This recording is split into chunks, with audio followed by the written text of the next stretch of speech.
Students, आप लोग जैसे कि जानते हैं कि हमने यूनिट 3 जो है क्लास 9 फिजिक्स, हमने उसके लॉन्ग्स खत्म कर दी हैं और आज हम स्टार्ट करेंगे लॉन्ग यूनिट 4 पे।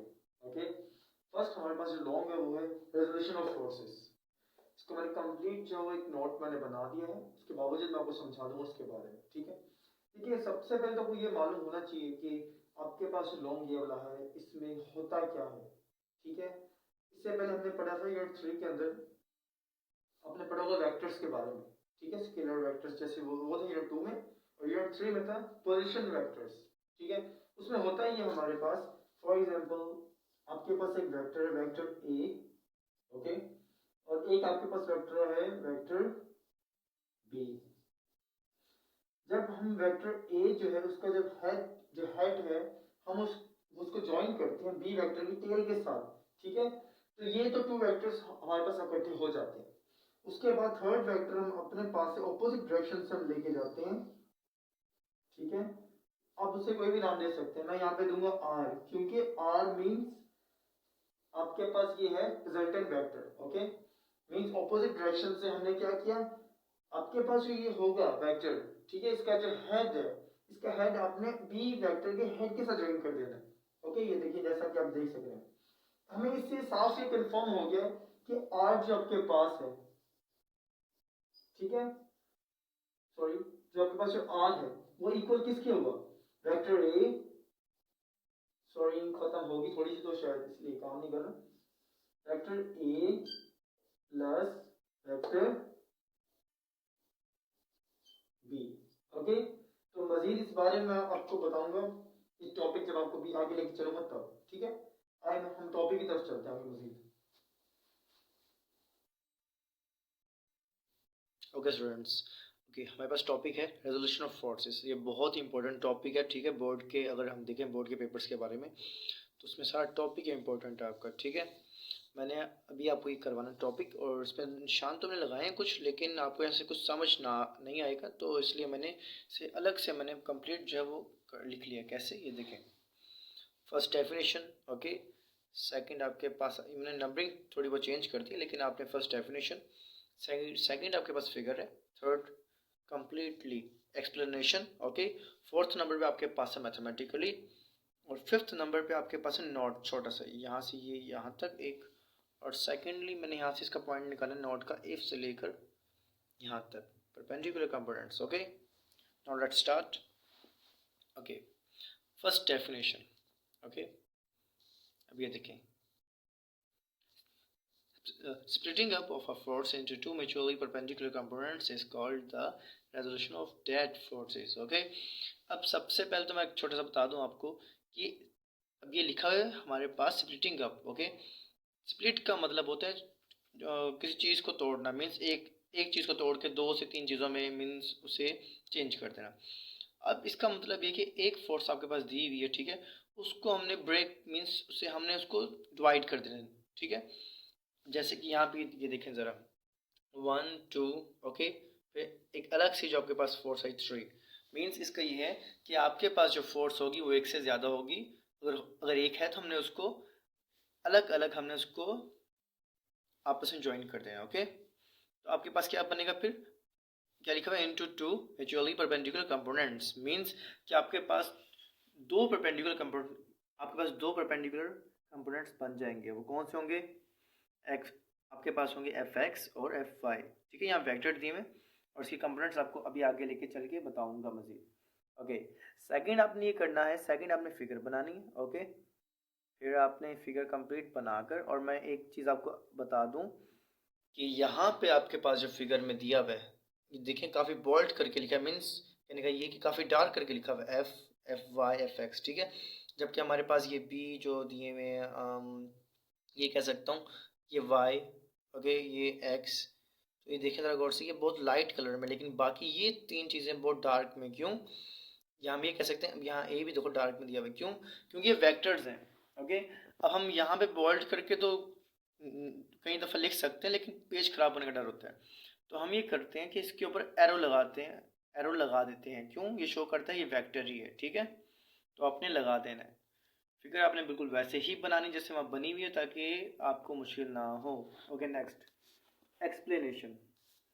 एक्सप्लेनेशन में क्या होता है हमारे पास, हमने इसको कम्प्लीटली फिगर को देख के बारी बारी स्टेप हमने खुद लिखने होते हैं अपने पास से। अगर आप फिगर सही से बना लेंगे, इसको समझ लेंगे, तो आपको मुश्किल नहीं होगी, ठीक है। और वीडियो को पॉज करके आप नोट कर सकते हैं सारा काम। Okay now start it. Okay, consider a force F factor represented by line OA making an angle theta with x-axis as shown in figure। अब इसमें क्या बता रहे हैं, इसमें ये बता रहे हैं कि आप कंसिडर कर लो कि आपके पास एक फोर्स है F वेक्टर, ठीक है, जो कि शो कर रहा है क्या, कौन सी लाइन शो कर रहा है, ओ ए, जो कि ओ ए जो लाइन है वो एक एंगल बना रही है थीटा, किसकी, कहाँ पे बना रही है, एक्स एक्सिस पे, ठीक है। कैसे मैं बताता हूँ, हमने कंसिडर किया एफ फोर्स वेक्टर, ठीक है, देखिए ओ ए, ठीक है, ओ ए लाइन है, देख लें ज़रा, ठीक है, और एंगल थीटा जो बना रहा है किस पे, एक्स एक्सिस पे। कैसे, ये देखो ज़रा, एंगल थीटा बना रहा है, ये देखिए यहाँ इस लाइन से, और ये लाइन आपके पास एक्स एक्सिस है, देखें ज़रा, downward direction. Okay, next, draw a perpendicular draw a perpendicular AB vector on x-axis from A। अब ये कह रहे हैं कि आप ड्रॉ करें परपेंडिकुलर कंपोनेंट्स ए बी जो है वेक्टर, ठीक है, कहाँ से, ए से। अब ये देखें ज़रा, अब यहाँ पे क्यों ये कह रहे हैं आपने परपेंडिकुलर क्यों बनाना है, देखो ना, अब ये देखें ज़रा, ए बी, ठीक है, कहने का मकसद है ए वेक्टर और बी वेक्टर। अब हमने इस पे कंपोनेंट्स जो हैं वो हमने वो लिखने हैं, कंपोनेंट्स जो इसके खुद के हैं। अब सबसे पहले लिखे on x axis from A, means के ए से लेके एक्स एक्सिस तक, मीन्स दोनों की बात हो रही है, आपने कंपोनेंट्स लिखने हैं। Okay, according to head to tail rule, O A vector is the resultant of vectors represented by OB vector and PA vector। अब इसमें कह रहे हैं कि अब अगर हम नोट करें हेड टू टेल रूल के मुताबिक, जो कि आपने शायद अभी पढ़ा होगा, ठीक है, यूनिट 3 में, जी हाँ यूनिट 3 में, ठीक है, तो उसके मुताबिक ये बता रहे हैं कि हमारे पास ओ ए जो है, ओ ए मीन्स ओ ए, जो कि आपको मैंने बोर्ड पे भी बताया था दो मिनट पहले कि क्या चीज़ होती है। ओ ए जो है वो आपके पास होगा रिजल्टेंट वेक्टर, किसका, जो हमारे पास बाकी वेक्टर्स जो शो कर रहे थे, vectors O B vector and B A vector, means O B vector ये एक वेक्टर और बी ए वेक्टर ये दूसरा वेक्टर हमारे पास सेकंड वाला, ठीक है, इसका क्या है, रिजल्टेंट वेक्टर है वो। थस तो कैसे बनेगा, O A vector is equal to A B, sorry O B vector plus B A vector. कैसे, क्या लिखा हुआ है, ओ ए वेक्टर, देखें ज़रा ऑपोजिट डायरेक्शन में जो था, O A vector is equal to O B vector, O B means first vector, या हम सेकंड वेक्टर, आपकी मर्जी आप कर सकते हैं, बात एक ही है, plus B A vector, B A vector. Okay, उसके बाद क्या लिखा हुआ है, the components O B vector and B A vector are perpendicular to each other. अब ये कह रहे हैं जो दोनों जो हमारे पास जो वेक्टर्स हैं, इनके जो कंपोनेंट्स हैं वो आपस में क्या है, परपेंडिकुलर हैं। They are called the perpendicular components of O vector representing force F। अब कह रहे हैं ये अब हमारे पास जो O B और B A जो है आपस में जो है, हम आपस में जो कंपोनेंट्स आपस में परपेंडिकुलर है, ये कह रहे हैं कि हमारे पास टोटल क्या बनेगा, ये परपेंडिकुलर कंपोनेंट्स किसके, ओ ए वेक्टर के, जो कि हमारे पास F शो कर रहा है, ठीक है, मतलब कि इन दोनों जो कंपोनेंट्स आपस में परपेंडिकुलर हैं वो दोनों किसके होंगे, वो परपेंडिकुलर इसके एफ वेक्टर के कंपोनेंट्स, ठीक है। ओके, नेक्स्ट चलते हैं आगे।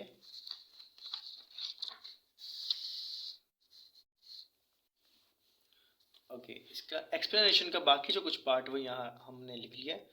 Hence OB vector represents its x component fx and BA vector represents its y component fy।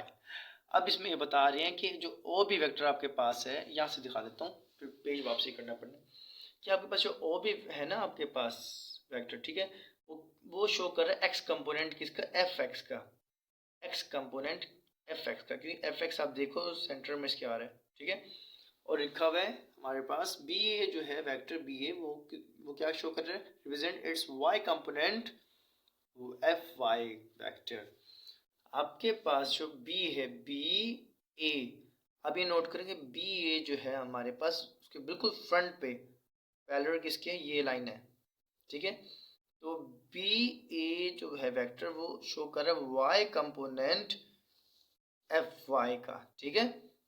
B A जो है लाइन या एरो, ये बिल्कुल उसके फ्रंट पे लाइन कौन सी, ये वाली, ठीक है, जिसको हम कह सकते हैं पैरेलल इसके। Okay, next, mathematically according to figure and explanation. अब फिगर हमने जो बनाई और एक्सप्लेनेशन जो लिखी है उसके मुताबिक वही हमने दोबारा रिपीट करके लिखा, O A vector is equal to O B vector plus B A vector.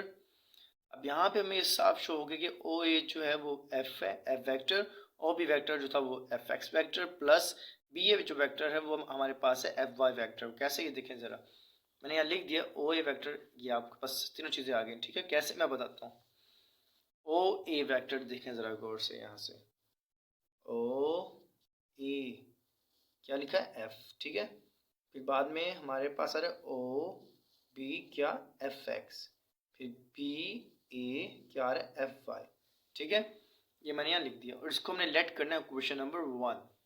Okay, next, हमारे पास जो लाइन लिखी वो है the magnitudes of the magnitudes fx and fy of forces fx vector and fy vector can be found using the trigonometric ratios। okay, अब ये कह रहे हैं कि अब देखो fx और fy, इस पे कोई एरो नहीं, मीन्स ये हमारे पास क्या होगा, मैग्नीट्यूड्स होंगे किसके, fx वेक्टर के और fy वेक्टर के। ओके, और हम इसको कैसे ढूंढ सकते हैं, ट्रिग्नोमेट्रिक रेशो के जरिए, ठीक है, रेशो सॉरी। अब उसका तरीका ये होता है, हमने सबसे पहले हमने ये याद रखना कि आपने अगर आपने ज्योमेट्रिक पढ़ी होगी या ट्रिग्नोमेट्रिक सॉरी, तो आपको पता होगा हम कैसे करते हैं। In right angle triangle O B A, हमारे पास कंप्लीट जो है ओ बी ए जो राइट एंगल ट्राइंगल जो है, इसको हमने आगे लेके चलना है।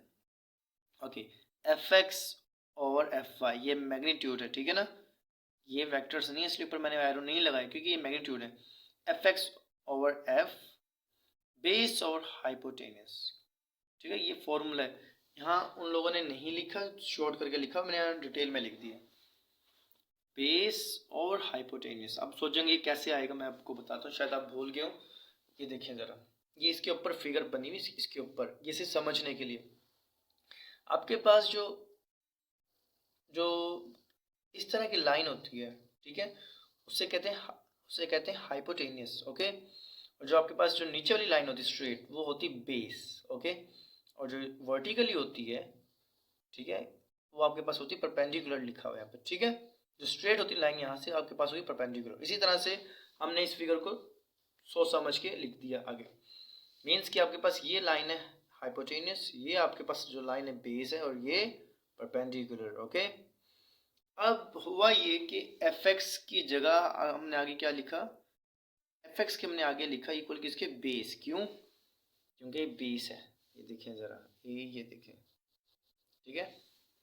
उसके बाद एफ जो है वो किसके है, इक्वल हाइपोटेनस, और स्पेलिंग ना एक्चुअली मैंने यहाँ लिखा था परपेंडिकुलर, तो पेन ऊपर मैंने फेर के दोबारा एच वाई पी डॉट में शॉर्ट फॉर्म में करती है हाइपोटेनस। ओके, एफ कैसे हुआ इसके हाइपोटेनस के इक्वल, ये सॉरी ये वाला कैसे, ये देखिए ज़रा, हाइपोटेनस स्ट्रेट लाइन, ठीक है, एफ। ओके, मैंने लिख दिया। अब यहाँ पे बेस जो है वो इक्वल है ओ बी के और हाइपोटेनस ओ ए के। कैसे, ये देखें ज़रा, बेस किसकी है, ओ बी, ठीक है, मैंने यहाँ लिख दिया, ये देखिए ज़रा, ठीक है, और हाइपोटेनस किसकी है, ओ ए के, हाइपोटेनियस ओ ए, ठीक है। उसके बाद ओ बी ओवर ए जो ओ बी और ओ ए जो है वो इक्वल है किसके, कोस थीटा के। क्यों, मैं बताता हूँ, यहाँ पे आए ज़रा, बेस और हाइपोटेनियस, ठीक है, इसको भूल जाए, ये तो जो ए सी और ए बी लिखा हुआ, ये तो इस फिगर को लिख के बता रहे ना, इसको आप छोड़ दें। अब इसको देखिए, cos theta is equal to base और हाइपोटेनियस, ठीक है, ये फॉर्मूला है। तो हमारे पास यहाँ क्या दिया था, बेस और हाइपोटेनियस, ठीक है, और कोस थीटा मैंने लिख दिया। अब आप ये सोच रहे होंगे कि सेंटर मैंने फिर क्यों लिखा, पहले क्यों नहीं लिखा। उसकी वजह ये बुक में उन लोगों ने ये सिर्फ दिया, ये दिया ही नहीं है। मैंने इसको लेके ये लिखा है ओ बी और ओ ए, जो पता लग रहा है हमारे पास कि कैसे आया यहाँ पे, ठीक है। और ये इसका फॉर्मूला है। फिर मैंने क्या किया, एफ एक्स और एफ वाई कोस थीटा दोबारा इसके आगे लिख दिया ताकि हमें साफ नज़र आ जाए। फिर एफ आपका वहाँ जाके एफ मल्टीप्लाई हो जाएगा, यहाँ बचेगा एफ एक्स, मीन्स मैग्नीट्यूड जो है एफ एक्स वैक्टर का वो हमारे पास आ गया है complete.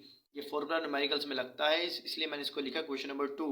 Okay, third similarly means बिल्कुल इसी तरह से एफ वाई ओवर एफ, ठीक है, is equal to perpendicular over hypotenuse. Perpendicular short form, ठीक है, डॉट लगाना जरूरी है वरना कंफ्यूज हो जाओगे।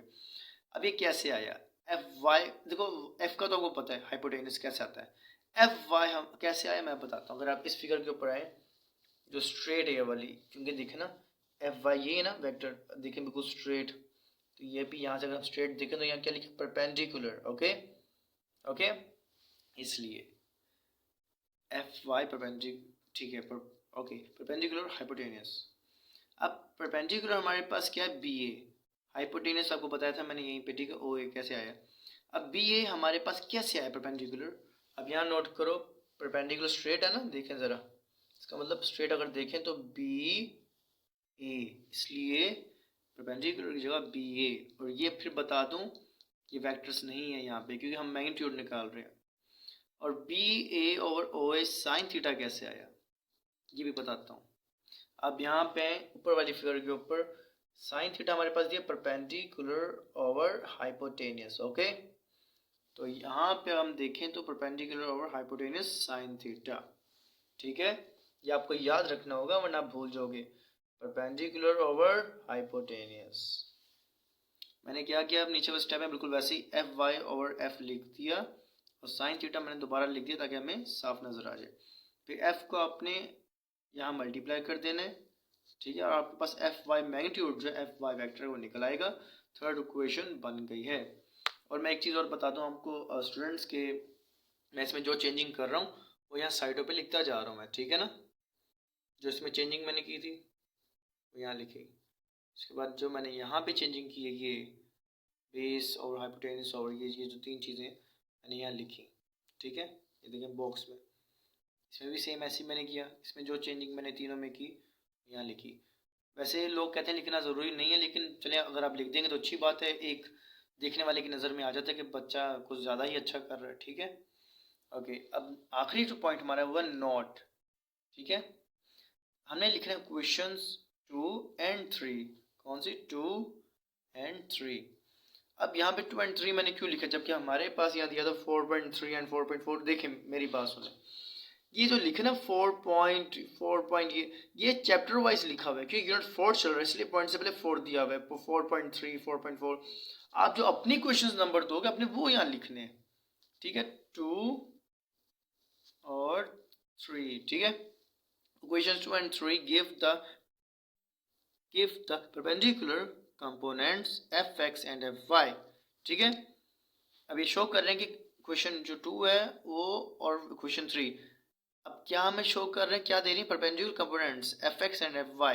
परपेंडिकुलर कंपोनेंट्स हमें दे रहे हैं fx और fy। Okay, next, if a force is formed from two mutually perpendicular components then such components are called perpendicular components। ये आपके पास है perpendicular components की डेफिनेशन, ठीक है। इसमें बता रहे हैं कि अगर आपके पास जो फोर्स है, ठीक है, वो बनती है किसके जरिए, टू म्यूचुअली परपेंडिकुलर कंपोनेंट्स के जरिए, तो क्या होगा, वही कंपोनेंट जो आपके पास है वो क्या मुकम्मल तौर पर बन जाएंगे, परपेंडिकुलर कंपोनेंट्स। ओके, ठीक है, आपको समझ आ गया होगा कि वही कंपोनेंट्स जो है वो उसके क्या बनेंगे, परपेंडिकुलर कंपोनेंट्स। अब मैं आपको दिखाता हूँ कि मैंने एक पेज पे लिखा कैसे है, जो अक्सर स्टूडेंट्स कहते हैं इस तरह में समझ नहीं आया। ओके, ये देखें ज़रा, ठीक है, ये थोड़ा सा ऊपर कर देता हूँ, थोड़ा सा देखें आपको बस नज़र आ जाए।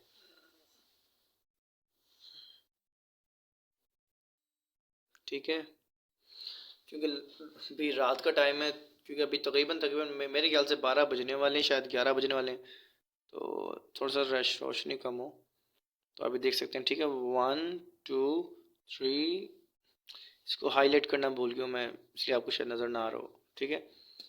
3 4 5, ठीक है। 5 पॉइंट्स ऐसे मैंने बनाए।